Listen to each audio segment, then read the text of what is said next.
ប្រើជីវិតឲ្យជ្រះថ្លាធ្វើបុណ្យសាងអំពើល្អជាមួយនឹងអ្នកដែលនៅជុំវិញខ្លួនស្មោះត្រង់នឹងឲ្យតម្លៃគ្រប់គ្នាបើទោះបីជាពេលខ្លះប៉ះទៅដល់មនុស្សដែលមើលមិនឃើញអំពីតម្លៃនៃយើងហើយក៏ខិតខំប្រឹងប្រែងធ្វើតែអំពើល្អទៅនោះរឿងល្អក៏គង់តែធ្លាក់ទៅលើយើងខ្លួនឯងនោះទេដែលជាអ្នកខិតខំប្រឹងប្រែងសាងល្អ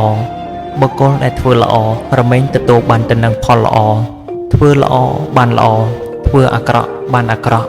ធ្វើល្អបើទោះបីជាមានអ្នកឃើញ